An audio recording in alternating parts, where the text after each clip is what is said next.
Good evening, everyone. Is my voice and video clear? Voice और video clear है सभी को?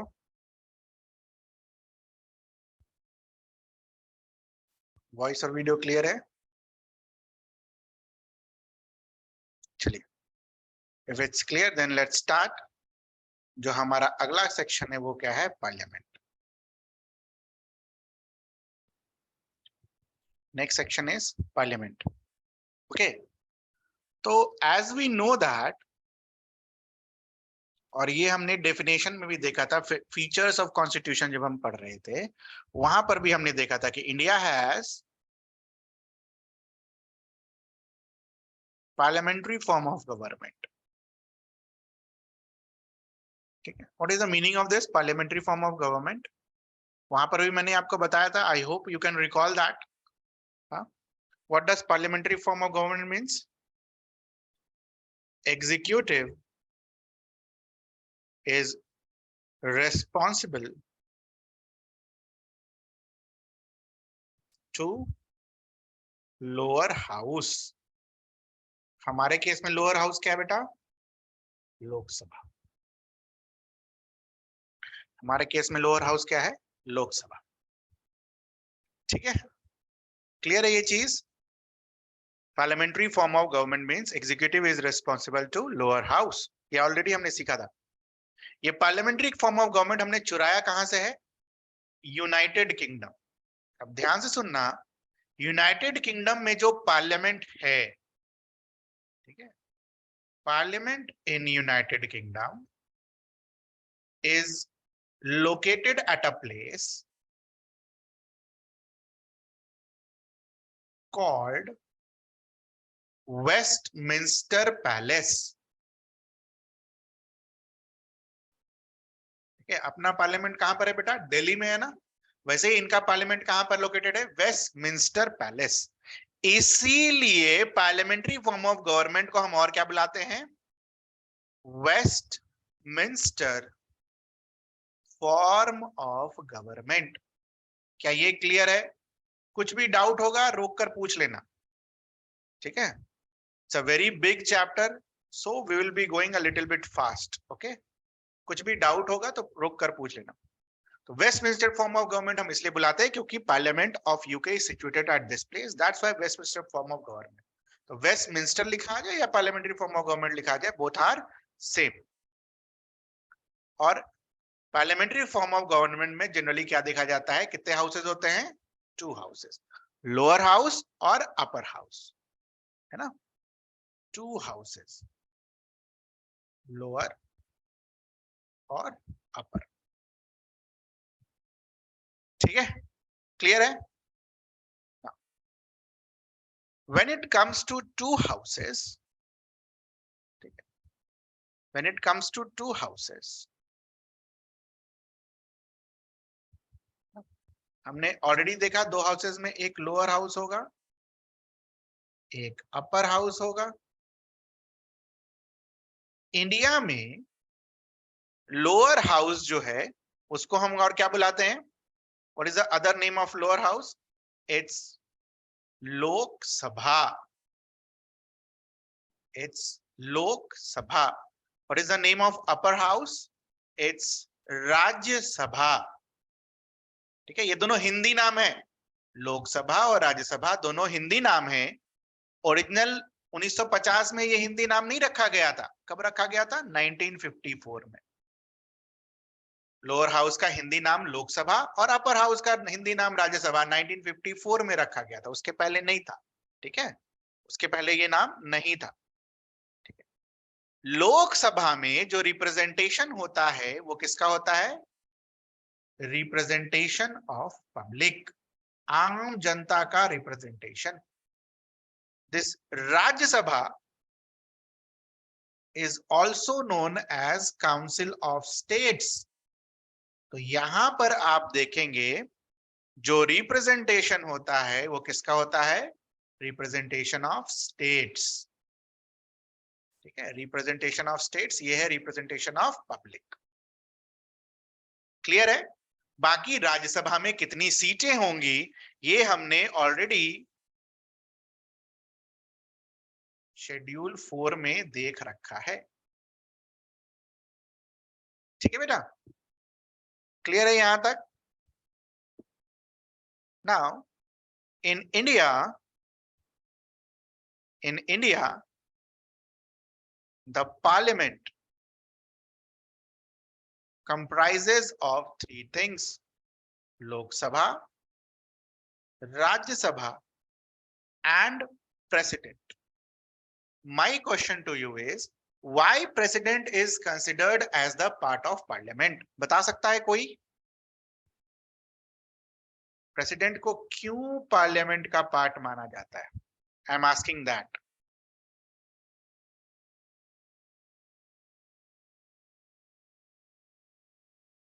Anyone who can answer this? Why President is considered to be a part of Parliament? लिख लो इसका answer, हो सकता है कभी भी पूछा जा सके।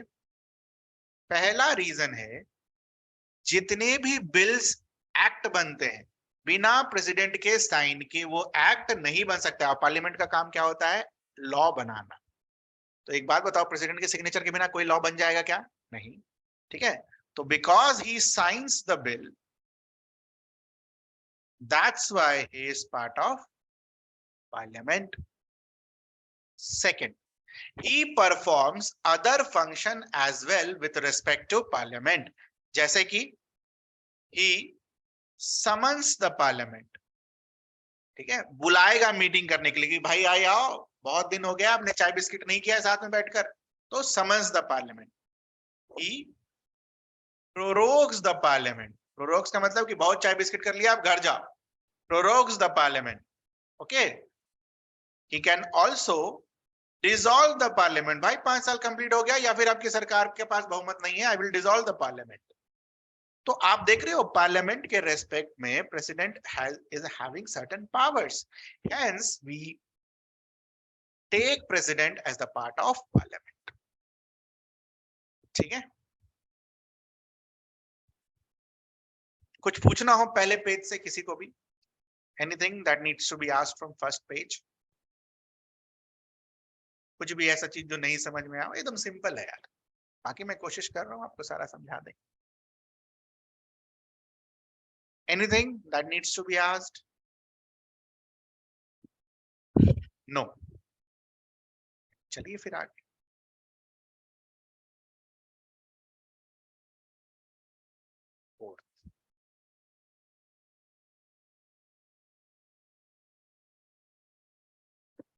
Composition and representation।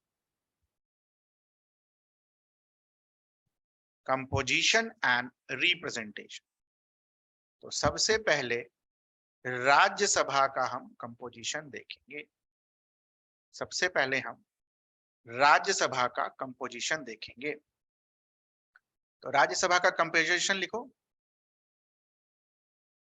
Total members maximum कितने हो सकते हैं? 250।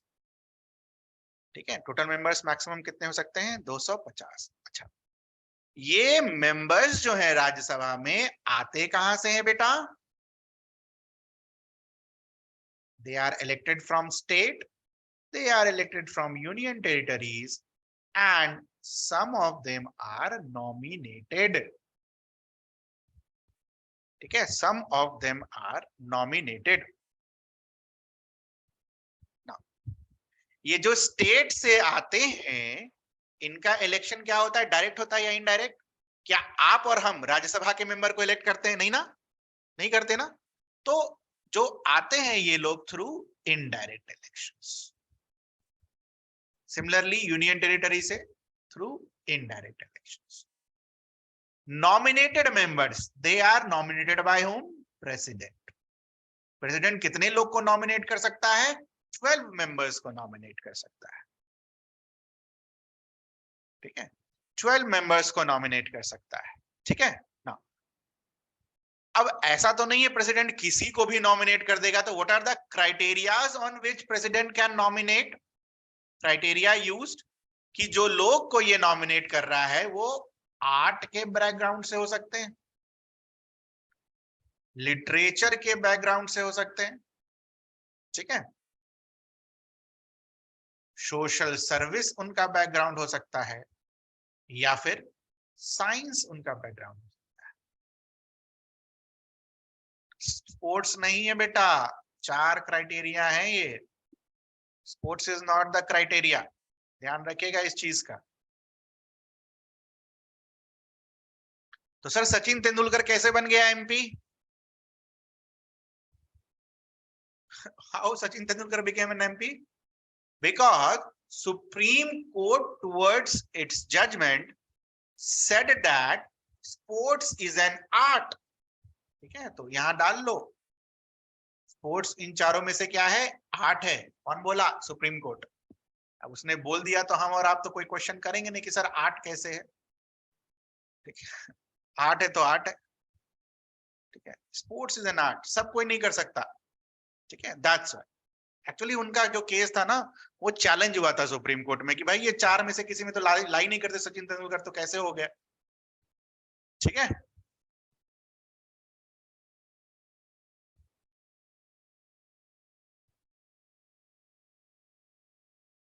ना एक बार कंपोजिशन और रिप्रेजेंटेशन में हम ये नोट डाउन करेंगे कि कैसे इलेक्ट होते हैं मेंबर्स स्टेट।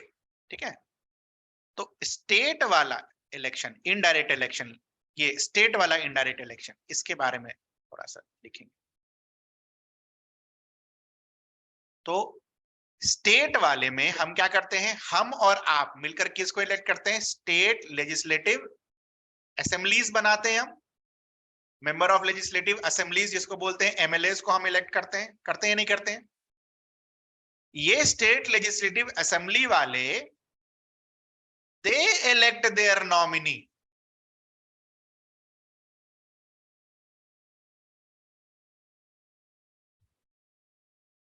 हम नहीं वोट कर रहे, हम स्टेट लेजिस्लेटिव असेंबली बनवा रहे हैं। अब स्टेट लेजिस्लेटिव असेंबली में जो लोग एमएलए पहुंच गए, वो अपने नॉमिनी को इलेक्ट करेंगे। ठीक है, कैसे करेंगे? थ्रू वोटिंग करेंगे। ठीक है, और वोट कैसे होता है बेटा? What is the basic premises on which the voting happens? Same जो प्रेसिडेंट में सीखा हमने, proportional representation system by means of single transferable vote, by means of single transferable vote। और वोटिंग के लिए एक चीज और ध्यान रखना, only elected members of state legislative assembly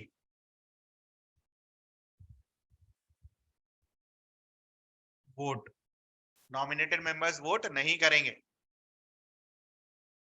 ठीक है, only elected members of state legislative assemblies vote, not the nominated members. ना यहां तक चीजें क्लियर है सभी को? यहां तक चीजें क्लियर है? अब यूनियन टेरिटरी वाले कैसे करते हैं? तो आप देखना, आप समझना, हमारे संविधान के अंदर यूनियन टेरिटरी के बारे में जो लाइन लिखी गई है, वो लाइन सबसे पहले हम लिखेंगे। तो क्या लिखा गया है हमारे संविधान के अंदर यूनियन टेरिटरी के लिए लाइन? कि यूनियन टेरिटरी के जो रिप्रेजेंटेटिव राज्यसभा में जाएंगे, they will be first indirectly elected. ठीक है, थ्रू एन इलेक्टोरल कॉलेज,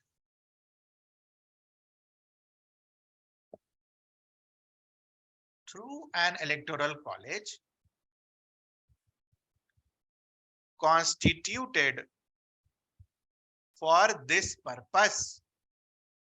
मतलब संविधान ने क्या बोला कि अगर यूनियन टेरिटरी के लोगों को रिप्रेजेंटेशन दिलाना है राज्यसभा में, तो उसके लिए अलग से इलेक्टोरल कॉलेज बनाना होगा। और वो इलेक्टोरल कॉलेज क्या करेगा? अपने में से लोगों को इलेक्ट कर कर कहां भेजेगा? राज्यसभा। और ये इलेक्टोरल कॉलेज बनाने का काम किसको दिया? पार्लियामेंट को दिया। तो पार्लियामेंट ने लॉ बनाकर क्या बोला कि जहां जहां लेजिस्लेटिव असेंबली है, ठीक है, जिस भी यूनियन टेरिटरी में लेजिस्लेटिव असेंबली है, that legislative assembly will constitute electoral college. समझ में आया ये चीज? जिस जिस यूनियन टेरिटरी में लेजिस्लेटिव असेंबली है वो union territory will constitute electoral college, और जिस यूनियन टेरिटरी में लेजिस्लेटिव असेंबली नहीं है उनका कोई इलेक्टोरल कॉलेज नहीं, वहां से रिप्रेजेंटेशन होगा ही नहीं। क्या ये चीज क्लियर है आपको? संविधान ने क्या बोला? Indirect elections through an electoral college prepared for this purpose. ठीक है, और इलेक्टोरल कॉलेज बनाने का काम किसका? पार्लियामेंट का। फिर पार्लियामेंट ने लॉ बनाकर क्या बोला कि जो electoral college union territory constitute करेगा, इलेक्टोरल कॉलेज बस और बस वही यूनियन टेरिटरी बनाएगा जिसके पास लेजिस्लेटिव असेंबली है, और जिसके पास लेजिस्लेटिव असेंबली है वो legislative assembly automatically electoral college बन जाएगी। तो इसका मतलब जिसके पास लेजिस्लेटिव असेंबली नहीं उसका कोई इलेक्टोरल कॉलेज नहीं।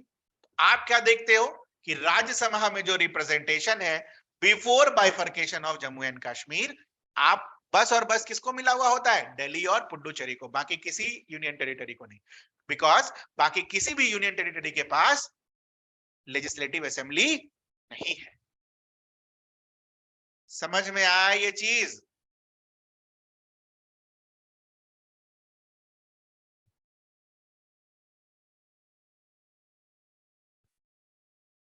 सभी को? This is composition and representation of Rajya Sabha. दूसरा है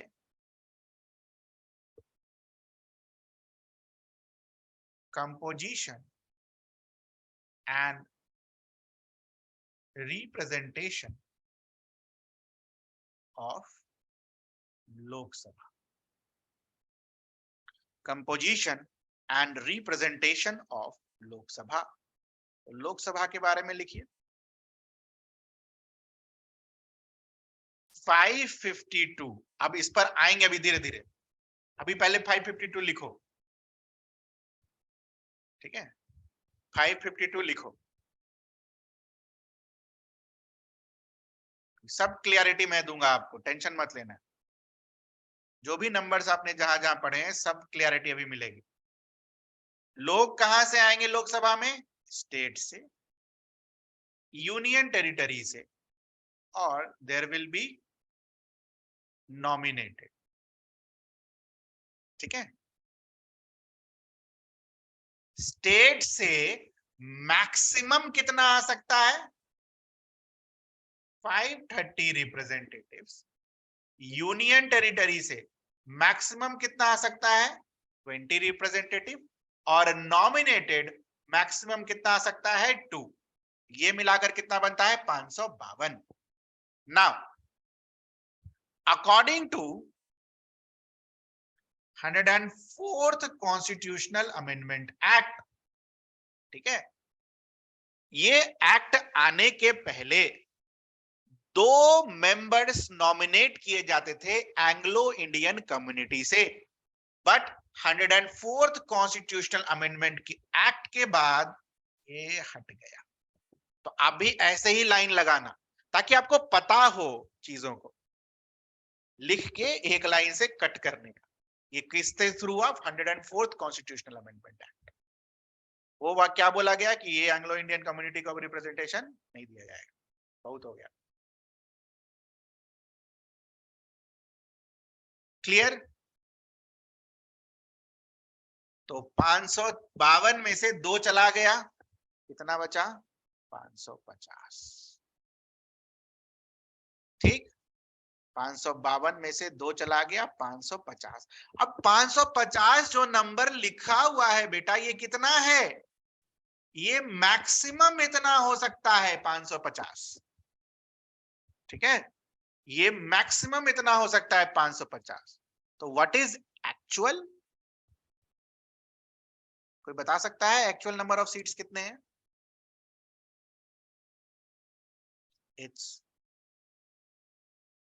इट वॉज 545 जब ये 552 वाला था, 2 सीटें हट गए तो 540। This is actual. समझ में आ रही है ये चीज, पूरी कहानी? ये कहानी मैंने आपको इसलिए बताई ताकि आप कंफ्यूज ना हो।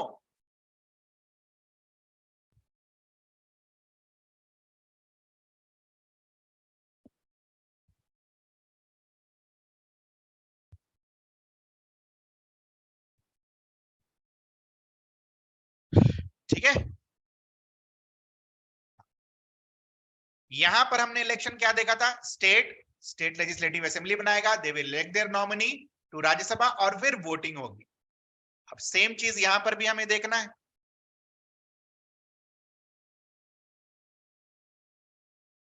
स्टेट से जो मेंबर्स आएंगे, it will happen through first past the post system. मतलब जिसको सबसे ज्यादा वोट मिला वही विजयी होगा। मान लो दो कैंडिडेट खड़ा है, एक कैंडिडेट को 1 मिला, दूसरे को 0 मिला वोट, तो एक कैंडिडेट को 1 वोट भी मिला तो उसे विजयी माना जाएगा। First pass the post system. Union territory के लिए संविधान ने फिर से कुछ बोला। वो क्या बोला कि यूनियन टेरिटरी से जो ये 20 सीटें आनी है, ये कैसे आएंगी, पार्लियामेंट विल डिसाइड, ऐसा संविधान ने बोला। तो पार्लियामेंट ने फिर डिसाइड करके क्या बोला, it will happen through direct elections. तो आप क्या देखते हो, चाहे वो यूनियन टेरिटरी हो चाहे वो स्टेट हो, जो लोग इलेक्ट होकर आते हैं, it happens through direct elections.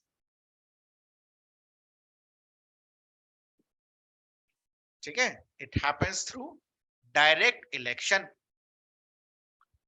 तो पार्लियामेंट विल डिसाइड। तो पार्लियामेंट ने एक लॉ बनाया था इसके लिए। क्या बनाया था लॉ, कि डायरेक्ट इलेक्शन वाला, union territories representation act of 1955। ये लॉ बनाकर बोला कि यूनियन टेरिटरी से जो लोग जाएंगे लोकसभा में, वो थ्रू कैसे जाएंगे, through direct elections.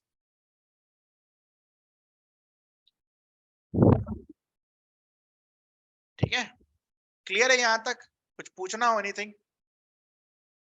Rajya Sabha Lok Sabha का इलेक्शंस कैसे होता है, यहां तक किसी को कुछ पूछना हो?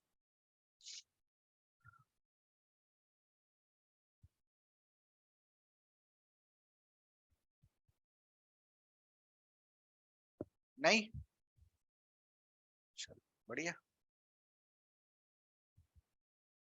अगला लिखो। System of election, system of election with respect to Lok Sabha, system of election with respect to Lok Sabha। Sir ये सिस्टम का मतलब क्या हो गया? सिस्टम का मतलब, पहला मतलब ये है कि लोकसभा में जो एलोकेशन ऑफ सीट होगा, कैसे होगा, किस स्टेट को कितना सीट मिलेगा, ये कैसे होगा। तो लोक allocation of seat to states will happen through which way. इसको लिखो पहले एक बार, ये मैथ्स।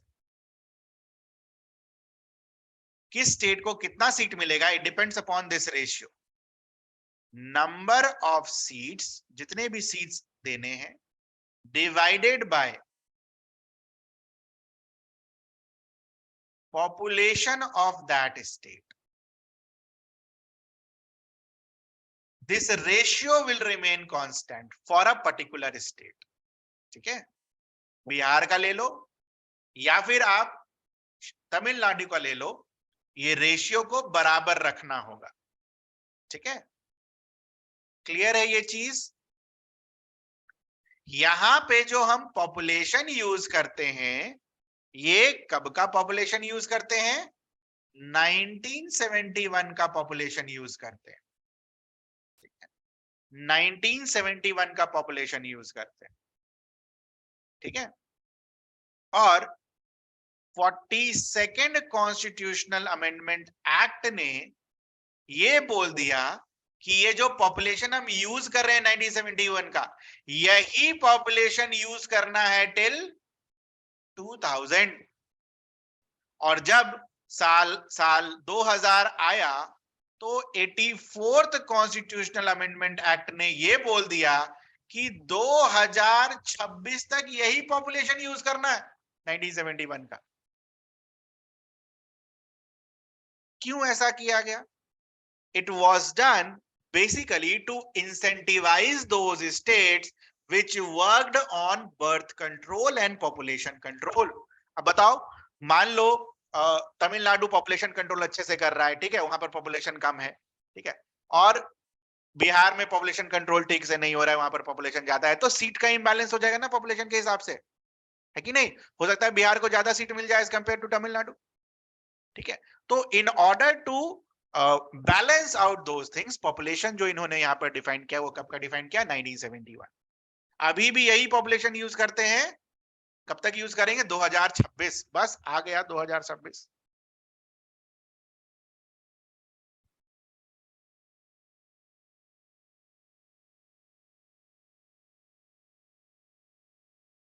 ठीक है, क्लियर है ये चीज? दूसरी चीज जो आपको यहां पर ध्यान करनी है, system of election with respect to Lok Sabha, these number of seats are has to be readjusted after every census.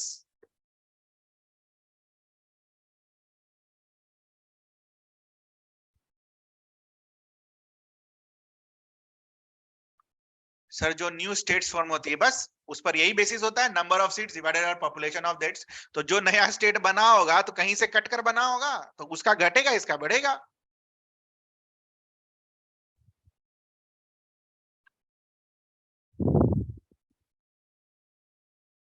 Readjustment after every census. What is the meaning of this? जब भी सेंसस होगा तो सीटों को रीएडजस्ट किया जाएगा, ठीक है। And this readjustment exercise will be carried out by delimitation commission.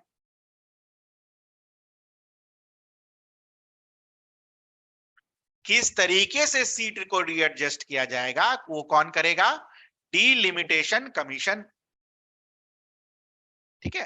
And this delimitation commission is formed under delimitation commission act. ऐसे कितने एक्ट बने हैं बेटा? ऐसे टोटल 4 एक्ट बने हैं।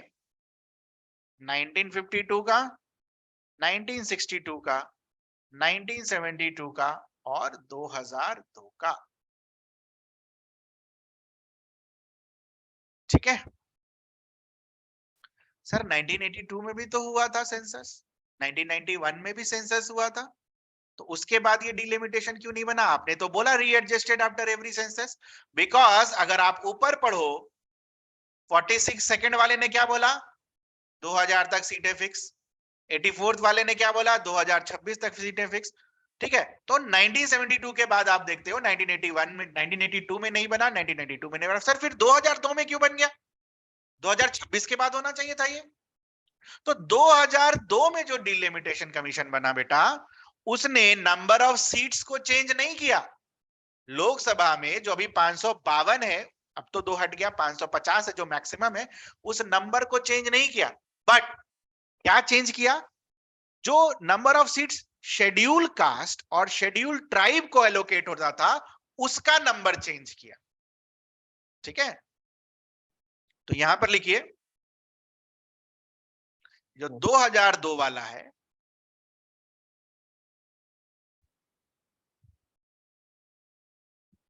Total number of seats remained same. Seat तो नहीं चेंज कर सकते हो ना, अरे पॉपुलेशन वगैरह चेंज ही नहीं हो रहा है तो सीट कैसे चेंज करोगे? 72 का ही पॉपुलेशन यूज करना है। बट सीट एलोकेटेड टू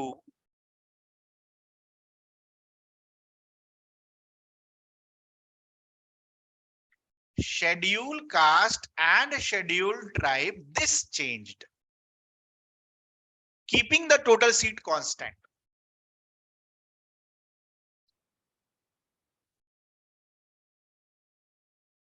तो प्रेजेंटली अगर आप देखोगे 2002 के बाद शेड्यूल कास्ट को कितने सीट्स मिल रही हैं? 84, और शेड्यूल ट्राइब को कितनी सीटें मिल रही हैं? 47। ठीक है, 2002 के पहले कितनी सीटें मिल रही थी? 79 और 41। तो सर ये जो 5 सीट यहां बढ़ गया, 6 सीट यहां बढ़ गया, तो आपने बोला 550 है, तो वहां पर भी 5 सीट और 6 सीट बढ़ जाना चाहिए, 561 हो जाना चाहिए। नहीं, ये जो 5 सीट यहां से बढ़ा, यहां जो 6 सीट बढ़ा, ये जनरल की सीटें से गई, यहां पर जनरल का सीट घट गया।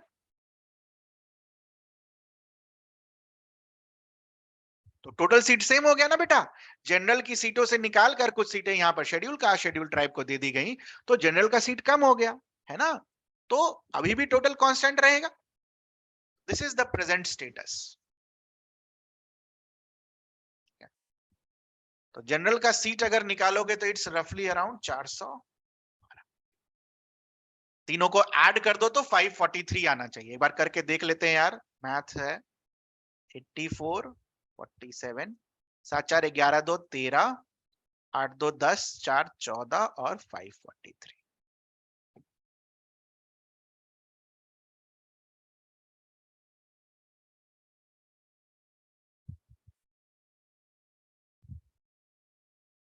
ठीक है।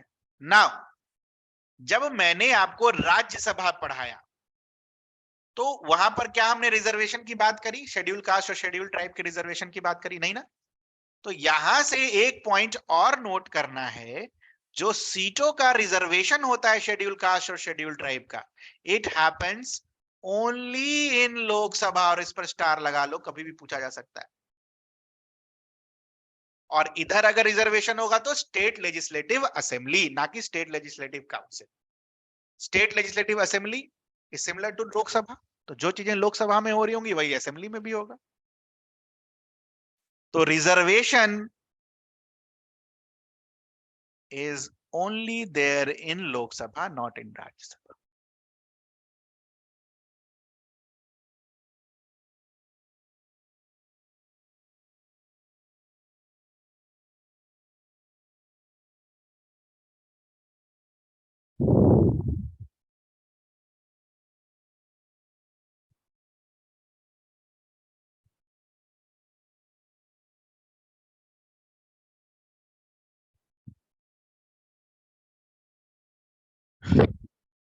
पूछना हो यहां तक?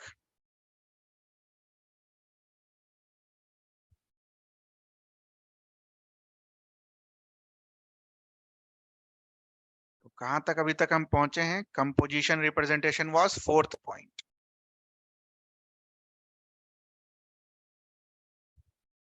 Fifth point, duration.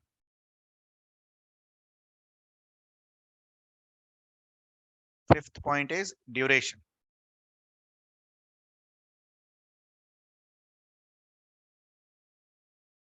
ड्यूरेशन में सबसे पहले राज्यसभा के लिए लिखिए।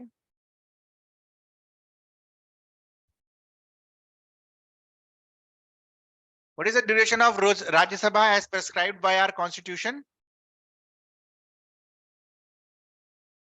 What is the duration for Rajya Sabha as prescribed by our constitution?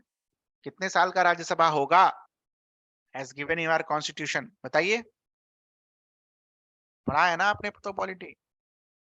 What is the duration for Rajya Sabha as given in our constitution?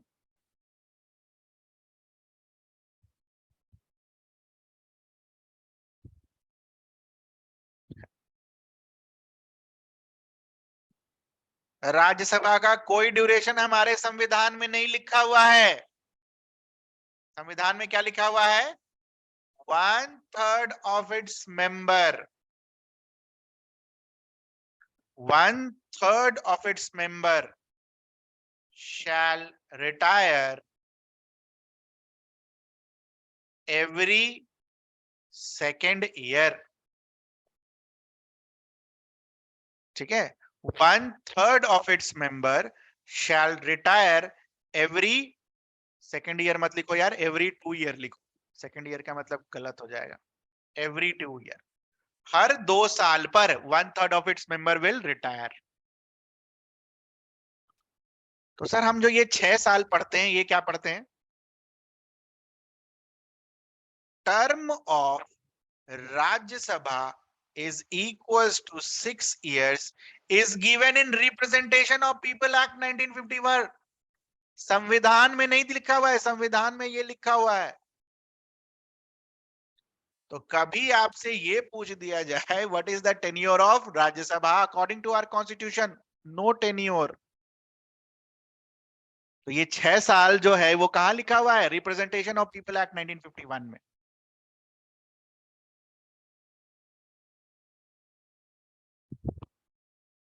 What is the duration of Lok Sabha?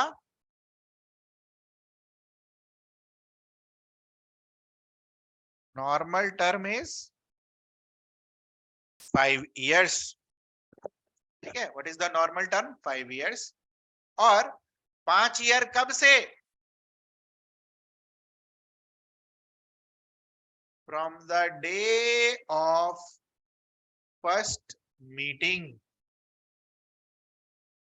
और बात सुनना मेरी पूरी, 5 साल जैसे ही कंप्लीट हो जाता है लोकसभा ऑटोमेटिकली डिसॉल्व हो जाता है।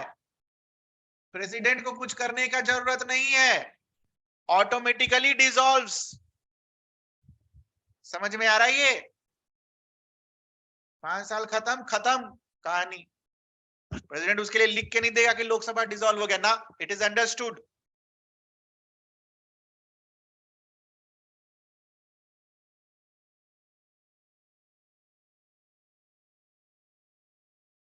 ठीक है, कुछ पूछना हो यहां तक? Anything that needs to be asked till here?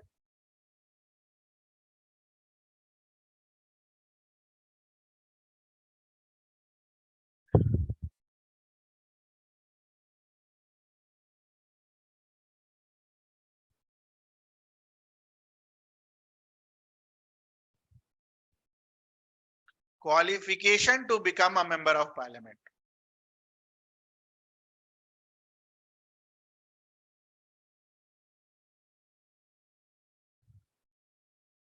ठीक है, qualification to become a member of parliament, MOP, member of parliament।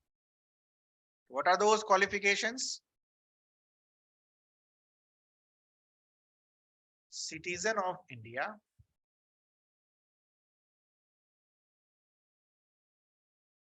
ठीक है, लोकसभा के लिए इलेक्शन लड़ रहा है तो 25 साल, राज्यसभा के इलेक्शन लड़ रहा है तो मिनिमम 30 साल।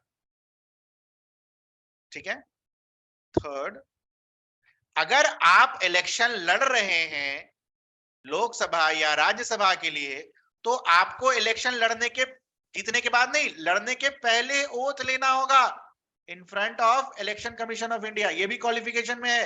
अगर आप ओथ नहीं लेते हैं तो आपका रद्द कर दिया जाएगा। लिखा था ना ओथ एंड अफर्मेशन शेड्यूल में, शेड्यूल ऑफ द कॉन्स्टिट्यूशन, ये वही ओथ के बारे में बात हो रही है। And fourth is any other qualification prescribed by parliament।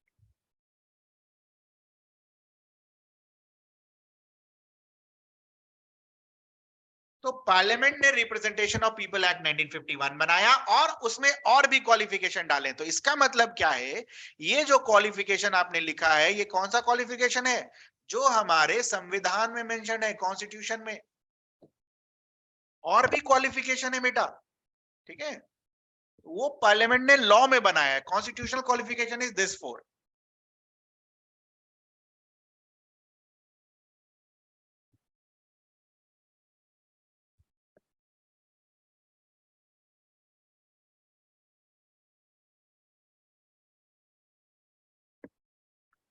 Qualify तो कर गया, तो डिस्क्वालिफिकेशन का भी कुछ होगा?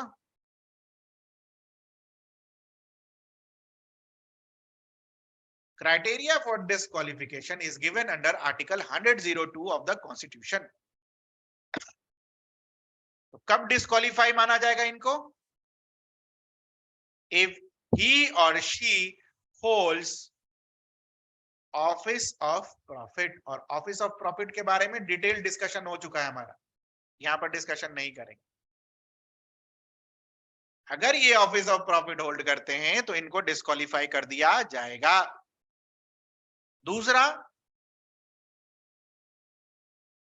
अगर उनकी दिमागी हालत ठीक नहीं है तो भी डिस्क्वालीफाई कर दिया जाएगा। Unsound mind,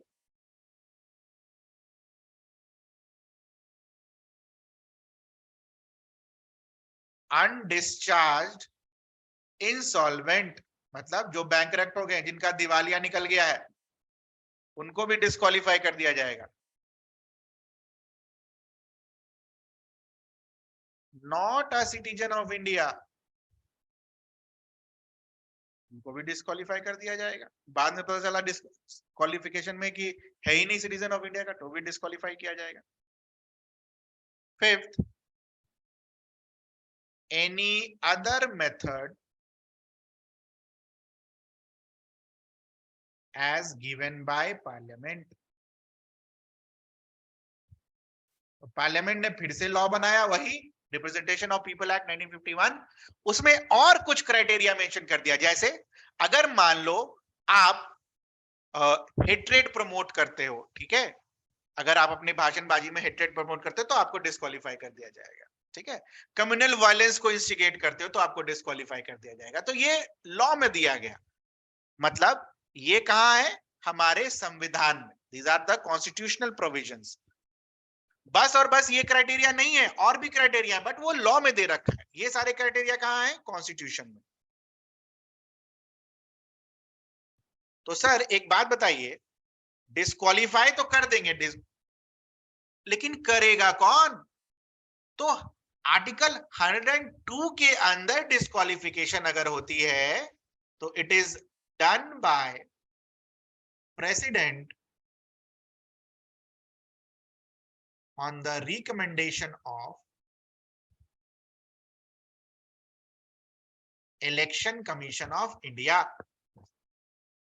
If the disqualification happens under Article 102, then it happens on the recommendation of Election Commission of India, और करता कौन है? President. Done by President. क्या और भी तरीके से डिस्क्वालिफिकेशन हो सकता है हमारे कॉन्स्टिट्यूशन के अंदर? बता सकता है कोई?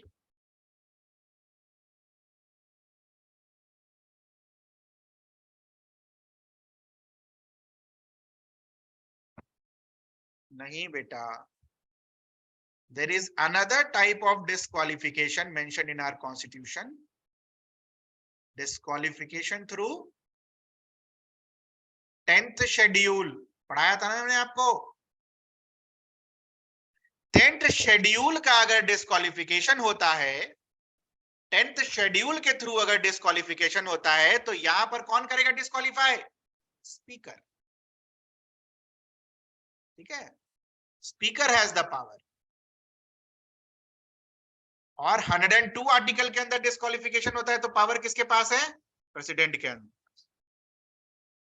दोनों का डिफरेंस क्लियर है? दोनों का डिफरेंस क्लियर है? बाकी Schedule 10 already discussed. Okay, we have already discussed this in detail.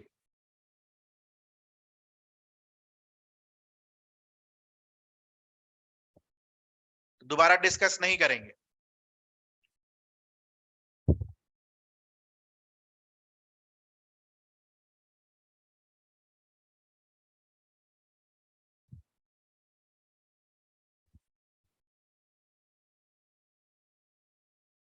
It is vacancy of seats. कब हम ये बोलेंगे कि लोकसभा या राज्यसभा का सीट खाली हो गया है और इलेक्शन करवाने की जरूरत है, ऐसा हम कब बोलेंगे? तो वैकेंसी ऑफ सीट्स। तो वैकेंसी ऑफ सीट्स में पहला point is in case of double membership. In case of double membership. What is the meaning of double membership, वो अभी सीखना है। जैसे मान लो एक साथ लोकसभा का भी इलेक्शन हो रहा है और राज्यसभा के लिए भी कुछ सीटों का इलेक्शन हो रहा है, और एक आदमी लोकसभा में भी सेलेक्ट हो गए और वही आदमी राज्यसभा में भी सेलेक्ट हो गए, तो 10 दिन के अंदर इनको बताना होगा कि आपको कौन सा सीट चाहिए, लोकसभा वाला चाहिए या राज्यसभा चाहिए। और अगर ये 10 दिन के अंदर ये नहीं बताते हैं तो राज्यसभा वाला सीट ऑटोमेटिकली इनका चला जाएगा, इनको माना जाएगा कि ये लोकसभा की सीट पर है। समझ में आया ये बात? एक आदमी है, लोकसभा के लिए भी खड़ा हो गया, राज्यसभा के लिए भी खड़ा हो गया, दोनों में जीत गया। अब उसके पास 10 दिन का टाइम है कि आप बताओ आपको लोकसभा चाहिए राज्यसभा। अब वो मौज मस्ती वाले एमपी निकले, ठीक है, नहीं बताया, 10 दिन पार हो गया। तो अगर आप नहीं बताते हो तो 10 दिन बाद ऑटोमेटिकली राज्यसभा वाला सीट कैंसिल हो जाए, आप कहां के रह जाओगे, एमपी, लोकसभा। ठीक है, क्लियर है? अच्छा, राज्यसभा का सीट अगर चला गया है तो इसका मतलब हम क्या बोल सकते हैं, राज्यसभा में एक सीट खाली है, वैकेंट, यही मतलब है वैकेंसी का। Member of one house already, मान लो आप लोकसभा के मेंबर हैं और लोकसभा के मेंबर रहते रहते आप इलेक्ट होकर कहां चले गए, टू अदर हाउस, मतलब राज्यसभा में चले गए। ऐसा अगर होता है तो जिस हाउस के आप मेंबर हैं वो वाली सीट खाली मानी जाएगी। First house seat is vacant.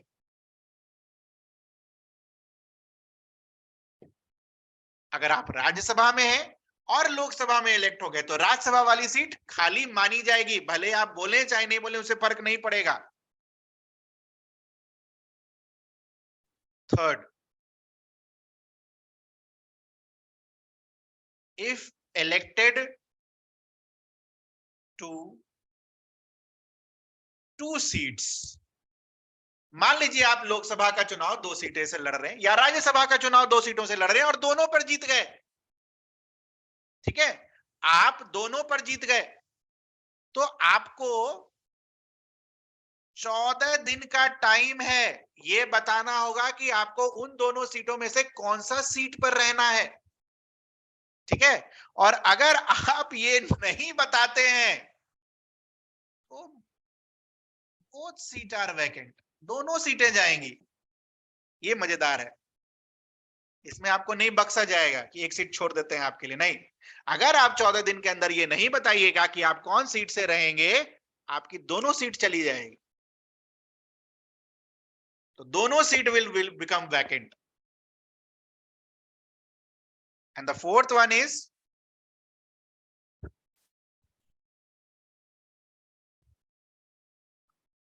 आप लोकसभा में आपने स्टेट लेजिस्लेटिव असेंबली का इलेक्शन लड़ा और आप जीत गए स्टेट लेजिस्लेटिव असेंबली में, तो लोकसभा की सीट आपकी चली जाएगी। चली जाएगी मतलब क्या, वो सीट खाली हो जाएगी, तो यही मतलब होता है वैकेंसी का। तो वैकेंसी में arise because of double membership, और डबल मेंबरशिप के 4 क्राइटेरियाज। नाउ वैकेंसी में also arise because of death, कोई एमपी एमएलए मर गया, कोई एमपी मर गया, ठीक है। वैकेंसी में also arise because of resignation, किसी ने रिजाइन कर दिया, सीट खाली। अब रिजाइन चूंकि यहां लिख लिए हैं तो रिजिग्नेशन का ये भी देख देंगे। लोकसभा में अगर कोई एमपी रिजाइन करता है, किसको रिजाइन करेगा, साइन करके किसको देगा, स्पीकर को। राज्यसभा में अगर कोई रिजाइन करता है तो साइन करके किसको देगा, चेयरमैन को, कि मैं रिजाइन कर रहा हूं।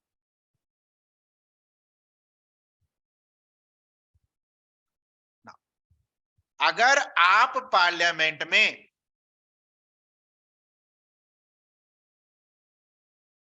60 दिन से ज्यादा एब्सेंट रहते हैं, वो भी कैसा, विदाउट परमिशन, एकदम बंक मारे हुए हैं 60 दिन तक, तो भी आपको आपकी सीट चली जाएगी, मतलब आपका सीट वैकेंट माना जाएगा। Without permission is the keyword.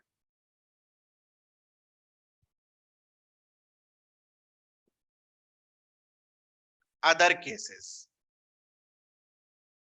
कब आपकी सीट वैकेंट मानी जाएगी? तो अदर केसेस में एग्जांपल है ना, मान लो कोई एमपी है, उसको आपने गवर्नर बना दिया, है ना, तो एमपी की सीट क्या हो जाएगी? खाली हो जाएगी, है ना। जैसे मान लो कोई गवर्नर बन गया, MP becomes a governor.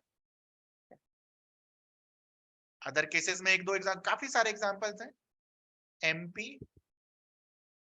Becomes a governor, seat खाली हो जाएगी, वैकेंट हो जाएगी। क्लियर है ये चीज? या फिर एमपी इज एक्सपेल्ड, डिस्क्वालीफाई कर दिया गया, सीट खाली हो जाएगी। तो दीज आर अदर केसेस जहां पर सीट को खाली माना जाएगा, वैकेंट माना जाएगा। एक मजेदार चीज है, वो भी हम लिखेंगे।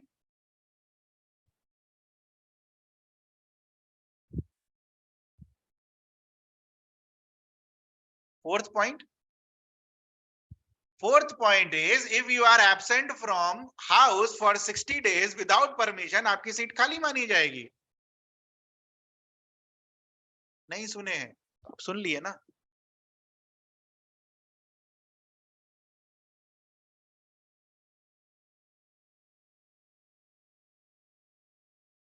above 4? कौन सा above 4?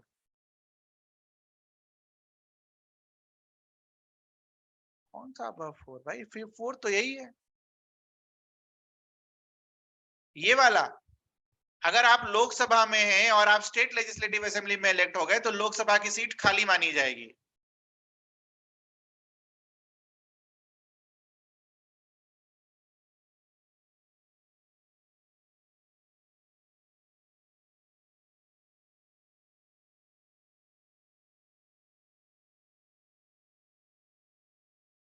above 4 क्या? above 4 बताएंगे तब तो मैं बताऊं।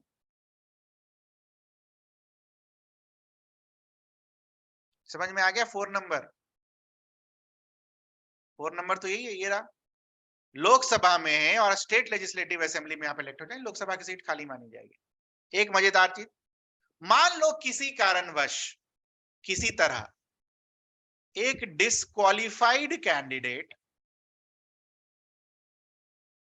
Wins an election. सर ये कैसे हो सकता है? बिल्कुल हो सकता है। अब उसने फर्जी डॉक्यूमेंट बनाया और सिटीजन ऑफ इंडिया दिखाकर अपना इलेक्शन जीत लिया किसी तरह, बाद में पता चला सिटीजन ऑफ इंडिया है ही नहीं, तो he is a disqualified candidate. Suppose a disqualified candidate wins an election,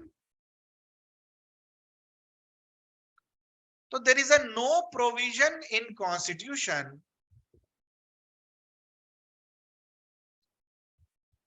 nothing given in constitution with respect to this disqualified candidate। ठीक है, कि क्या वो वोट कर सकता है, नहीं कर सकता है, क्या होगा, नहीं होगा। तो इसका जो डिस्क्वालिफिकेशन है, ये कॉन्स्टिट्यूशन के थ्रू नहीं होता है, it is declared null and void through representation of people act of 1951। ध्यान रखिएगा। And that also through what?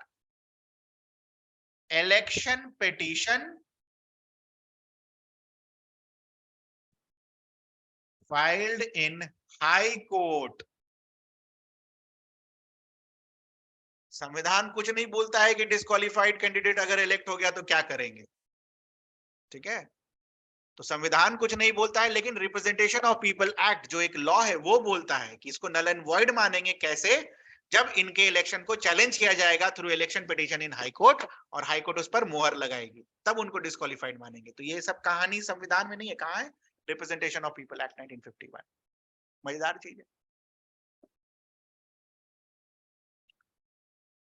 So anything that needs to be asked? कुछ पूछना हो?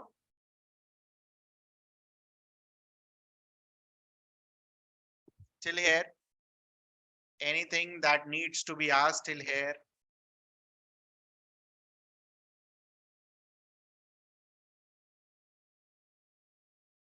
नो। चलिए फिर आगे लिखिए। 8 तक हो चुका है vacancy of seats. Next point will be point number 9।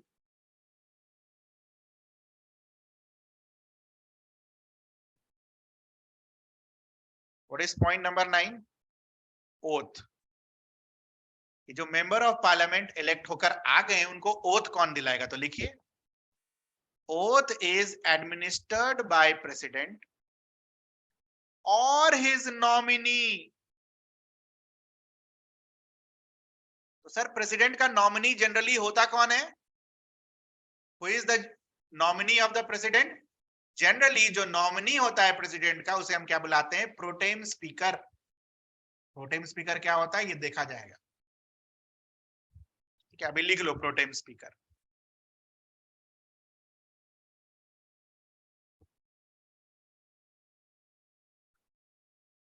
Tenth is salaries.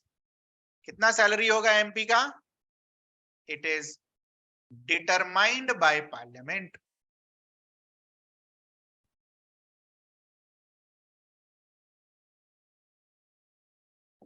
It is determined by the parliament. अब देखो एक चीज ध्यान से समझना, स्पीकर जो है, स्पीकर सुना है ना? स्पीकर कौन होता है? एक मेंबर ऑफ पार्लियामेंट होता है, उसी में से कोई किसी एक को इलेक्ट करके स्पीकर बनाया जाता है। तो स्पीकर का जो सैलरी है that is not determined by parliament. तो सर स्पीकर का सैलरी कौन डिटरमाइन करता है? तो आई होप आपने शेड्यूल ऑफ द कॉन्स्टिट्यूशन पढ़ा, उसमें हमने कुछ इंपॉर्टेंट पोस्ट का सैलरीज लिखा था। तो स्पीकर वगैरह वो जो 9 ऑफिसेज हैं that there salary is determined by the constitution. ठीक है, ऐसे मत सोचना स्पीकर तो एमपी है, एमपी का salary will be determined by parliament. No, speaker is a officer of parliament, hence his salary is determined by the constitution itself in the schedule of the constitution.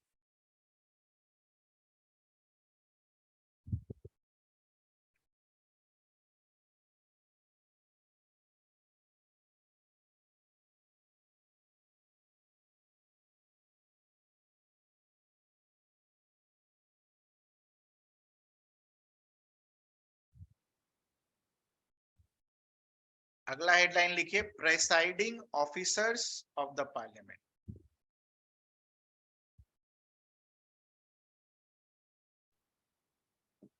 Presiding officers of the parliament, बहुत सारे officers होते हैं parliament में, उनके बारे में अभी हम पढ़ेंगे।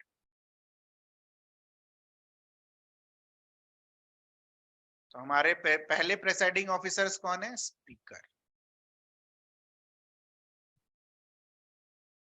पहले प्रेसाइडिंग ऑफिसर कौन है? Speaker.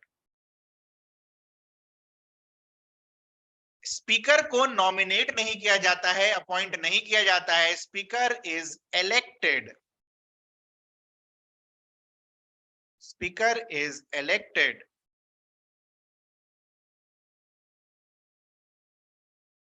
Date of election of speaker, election date is given by president, कि इस डेट को स्पीकर का इलेक्शन होगा। ये कौन बताता है? प्रेसिडेंट बताता है। स्पीकर एक बार स्पीकर बन गया, एमपी एक बार स्पीकर बन गया, तो ध्यान रखना इनको अपने ऑफिस के लिए कोई ओथ नहीं लेना पड़ता है। लेकिन अब ध्यान से सुनो, स्पीकर बनने के पहले वो क्या था? एमपी था ना। तो जब वो एमपी बना तो उसको ओथ लेना पड़ता है, जो उसको प्रोटेम स्पीकर दिलाएगा। ठीक है, बट इलेक्शन के बाद जब वो स्पीकर बनता है, ठीक है, इलेक्ट होने के बाद जब स्पीकर बना तो as speaker as a office के लिए उसको ओथ नहीं लेना पड़ता है। समझ में आया ये चीज? he does not have to take an oath as an office of the speaker.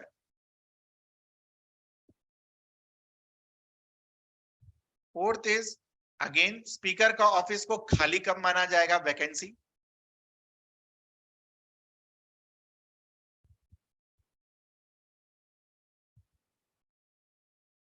That's why vacancy कब माना जाएगा इनके ऑफिस का? ceases to be a member of Lok Sabha. मान लीजिए रिजाइन कर दिया, ceases to be a member of Lok Sabha, या फिर डिस्क्वालीफाई हो गए, इनका इलेक्शन डिस्क्वालिफिकेशन में चला गया, तो ceases to be a member of Lok Sabha, तो उस केस में वैकेंट माना जाएगा। या तो ये रिजाइन कर दें, तो स्पीकर जनरली रिजाइन किसको करते हैं बेटा? डेप्यूटी स्पीकर को। त्याग पत्र किनको सौंपेंगे? Deputy speaker. Resign by giving the त्याग पत्र to deputy speaker. Third, office of speaker becomes vacant अगर उनको रिमूव कर दिया जाए। What is the removal process? कुछ नहीं है, एक रिजोल्यूशन लाया जाएगा और रिजोल्यूशन को अग्री करना है, कहा? लोकसभा में। कौन सा मेजॉरिटी में? All the then members of Lok Sabha. ठीक है, all the then members of Lok Sabha, मतलब 540 सीटें के लिए आए हैं तो 540 का मेजॉरिटी। मान लो 530 लोग ही इलेक्ट होकर आए हैं तो 530 का मेजॉरिटी, तो all the then members of Lok Sabha, majority of all the then members of Lok Sabha, ये मतलब होता है ऑल द देन। ये नहीं कि सभी को वोट करना पड़ेगा 540 में, नहीं, majority of all the then members of Lok Sabha.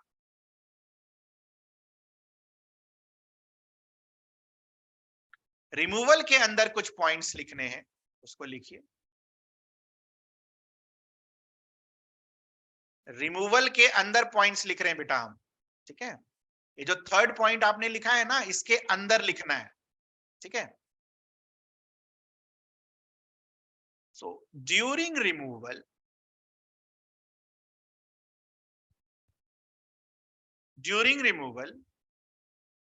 A,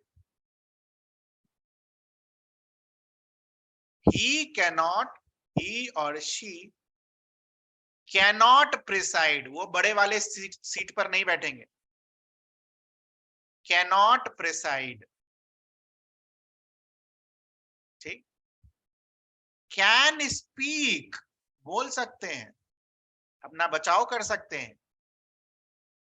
C, can vote at first instance. What is the meaning of this? मान लो वोटिंग हुई, ठीक है? अब ध्यान से सुनना इस चीज को। मान लो ये स्पीकर हैं, ठीक है? स्पीकर अभी हैं, अभी इनका रिमूवल नहीं, प्रोसेस नहीं चल रहा है। मान लो ये स्पीकर है और लोकसभा में कुछ वोटिंग होना है, तो लोकसभा में जब वोटिंग होता है तो स्पीकर उसमें वोट नहीं करता है। In case of a tie तब वो वोट करता है, ठीक? तो इसको क्या बुलाते हैं? पहले इंस्टेंस में वो वोट नहीं करेगा, ठीक है? बट जब उसका रिमूवल प्रोसेस चल रहा है तब फिर से सारे एमपी वोट करेंगे, तो वो भी वोट कर सकता है। यही इसका मतलब है can vote in first instance, ठीक है? तो during removal process he can vote at first instance, but जब ये स्पीकर होता है तब ये वोट नहीं करता है फर्स्ट इंस्टेंस पर। उस समय वो कब वोट करेगा? In case of a tie only, अगर टाई होता है तब वोट करेगा। वेरी इंपॉर्टेंट पॉइंट इसके बाद,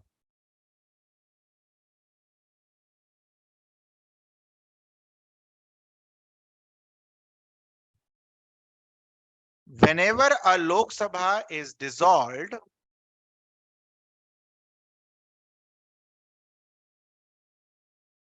the speaker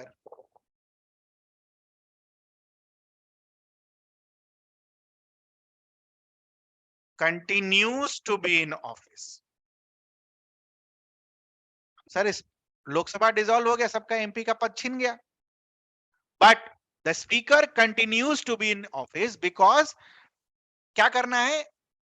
जो बैस्टन है वो पिछले लोकसभा से अगली लोकसभा को पास ऑन करना है, तो वो इंटरिग्नम, वो रुकावट नहीं होना चाहिए, इसलिए इनके ऑफिस को कंटिन्यू करने दिया जाता है।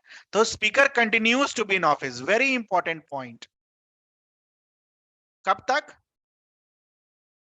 until the new Lok Sabha is form, जब तक नया लोकसभा नहीं बनेगा स्पीकर अपने ऑफिस में रहता है, स्पीकर का फंक्शन करता है।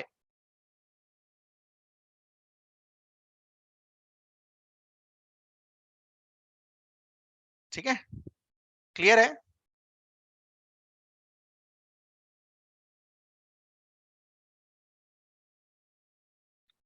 Next is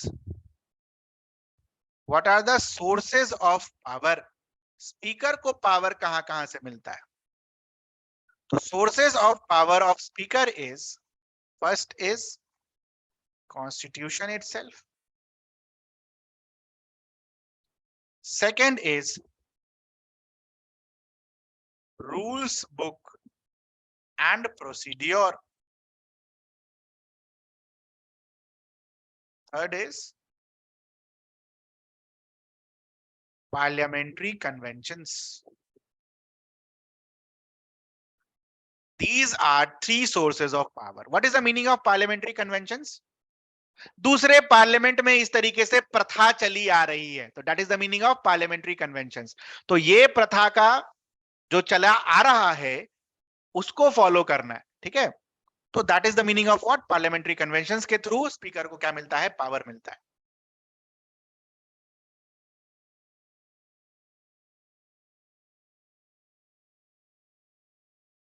next is quorum. What is quorum?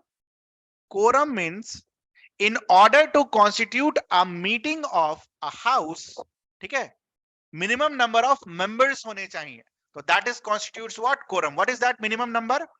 1/10 of the total strength of the house. Lok Sabha के लिए कितना हो जाएगा? 55। राज्यसभा के लिए कितना हो जाएगा? 25। तो ये जो कोरम होता है, दिस इंक्लूड्स स्पीकर और इंक्लूड्स चेयरमैन। मान लो 25 लोग हैं, 24 एमपी और एक स्पीकर, तो वो 25 मिलाकर, सॉरी मान लो 55 लोग हैं, 54 एमपी और एक स्पीकर, तो 55 हो गया ना टोटल, तो दैट कॉन्स्टिट्यूट्स कोरम। 55 के नीचे अगर हो जाएगा तो मीटिंग नहीं होती है लोकसभा, तो मिनिमम उतने लोग चाहिए। That is the meaning of what? Quorum. In order to start a sitting of a Lok Sabha, start a meeting of Lok Sabha, minimum number of लोग चाहिए, उसे हम क्या बुलाते हैं? कोरम। और वो कोरम क्या है? 1/10 of the total strength of the house.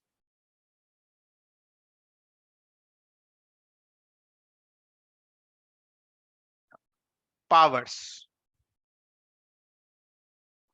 Powers अगर आप देखोगे तो कुछ कुछ बहुत इंपॉर्टेंट पावर्स हैं, जैसे to declare a bill as money bill,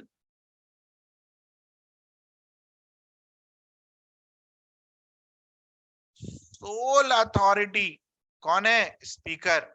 speaker अगर आंख रात को भी अगर बोल दिया कि ये बिल मनी बिल है, तो वो मनी बिल है, ठीक है? तो it's a final authority to declare a bill as a money bill, to declare a bill as a money bill. Second, आप क्या देखते हो जब जॉइंट सिटिंग ऑफ पार्लियामेंट होती है, मतलब लोकसभा भी बैठा हुआ है, राज्यसभा भी बैठा हुआ है, इसके बारे में और डिटेल पढ़ेंगे अभी।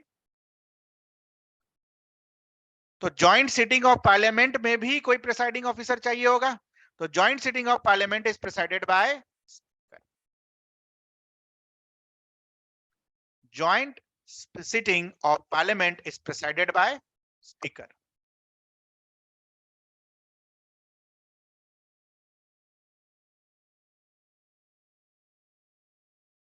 Now, एक पावर और है अलग सा स्पीकर का, that he has the power to convene a secret meeting of parliament.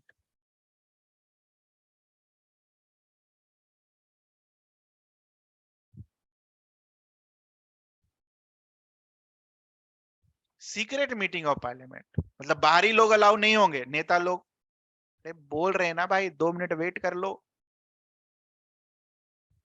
पहले टाइप करना आप शुरू कर देते हो व्हाट डज इट मीन्स। ऐसा क्या मैंने बोला क्लास खत्म हो गई है? नहीं ना। फिर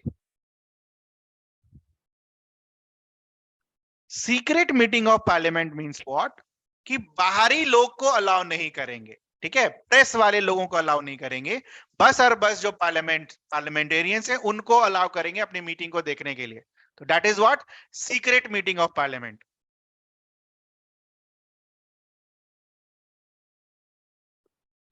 Okay, so it's a special power of this speaker. He can convene secret meeting of parliament.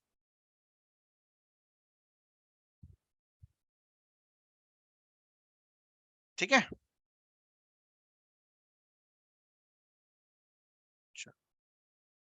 तो स्पीकर के अलावा और भी कुछ प्रिसाइडिंग ऑफिसर्स हैं, डिप्टी स्पीकर है, पैनल ऑफ चेयरपर्सन हैं, ठीक है, और फिर पैनल ऑफ स्पीकर्स हैं, उसके बाद पैनल ऑफ चेयरपर्सन है, चेयरपर्सन खुद है, डिप्टी चेयरपर्सन है। तो इनके आगे की class we will be doing it in next जो भी है पॉलिटी की क्लास, ठीक है। अच्छा, tomorrow will be polity class, okay, science वाइंस छोड़ो, tomorrow will be polity class, will finish it, okay. कल भी पॉलिटी क्लास होगी, ओके। चलो, that will be all from my side and bye.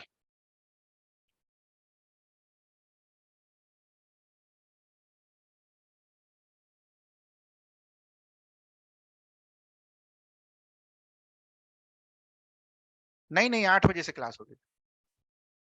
नहीं नहीं नहीं, 8 o'clock we have to finish it, okay।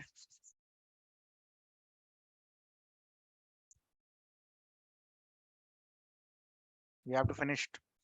It cannot go in perpetuity, na? That's why. And bye everyone.